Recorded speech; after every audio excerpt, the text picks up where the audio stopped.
日常生活中导致咳嗽的原因有很多，比较常见的是感冒引起的。一般来说，感冒引起的咳嗽一般是短期的，但是有一些在出现咳嗽后就会咳嗽不止。咳嗽的危害：损伤咽喉和肺部，长期咳嗽不加以调理或者是治疗，往往会损伤咽喉和肺部。咳嗽的危害也很多，最主要的是对肺的损伤，长期慢性咳嗽会使肺内压增高。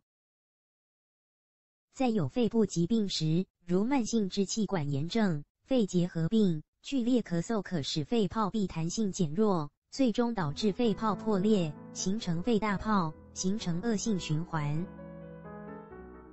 其次，咳嗽本身会造成咽喉部充血，不利于咽喉炎的康复。拍身体20下，咳嗽第2天就好。1. 左手伸直，心朝上，右手拍左手上手肘20下，再拍下手肘20下。2. 换右手伸直，手心朝上，左手拍右手上手肘20下，再拍下手肘20下。3. 双手拍大腿后侧20下。4. 双手拍小腿后侧20下。5. 双手拍膝盖20下。每天早晚各做1次，9年咳嗽也可以好，一般咳嗽2天就转好，很神奇。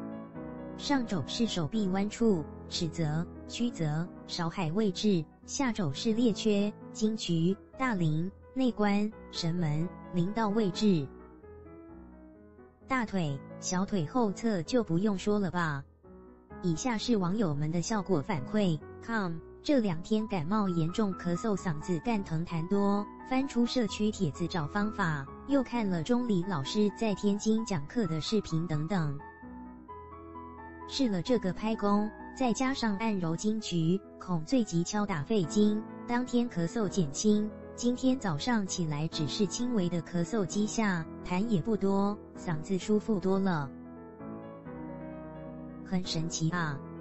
脚滑头，吃了1个月的中药了都没好，熬不下去了。本来决定今天下午去打点滴，尽快结束这脑的咳嗽。看到这个方法，正好试试效果，有效回来回报，无效去打针。中午的时候拍了1次，刚才又拍了1次，不知道是否可以多拍，因为咳得辛苦，所以就又拍了。现在感觉好像咳嗽是少了些，痰也好像少了，不知道是否是心理作用。继续观察，出差回来了，赶紧汇报这拍打法治咳嗽的情况。19日共拍了4次，20日早上起床拍了1次，感觉与没拍之前咳嗽是少了，而且之前的咳嗽还有风咳，就是那种喉咙痒痒的咳，要咳好一串才解痒。现在就只剩痰咳了，但后来由于出差坐车上时冷气开得很大，就又开始咳了。中午和下午又拍了1次，晚上应酬喝了挺多红酒，咳嗽减少了许多。同事还说是红酒治好了我的咳嗽，我想应该是2者的功效都有吧，因为我咳的是白痰，应属寒咳，红酒温性正好驱寒。今天早上起床又拍了1次，到现在已很少咳了，痰也少了很多，现在咳的密度大概是每小时2、3声左右了。看来这个拍打法真的是这么神奇，各位朋友，赶快告知给身边的朋友吧，让大家感受中医调理的美妙以及远离针药的毒性。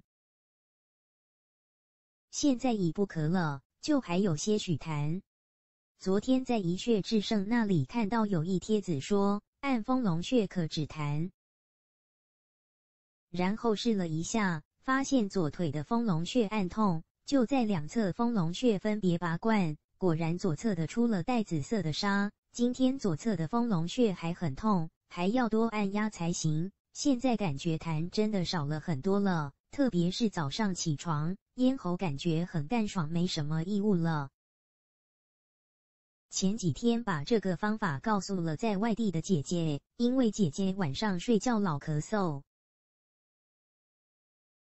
今早上姐姐打电话过来说，她按照我教她的拍打法，昨晚睡觉不用穿毛衣也没咳嗽了。以前她必须要穿毛衣睡，要不半夜就的喉部有痰和痒而咳嗽，很影响睡眠。看来这个简单治咳嗽的方法真的是很神奇而有效。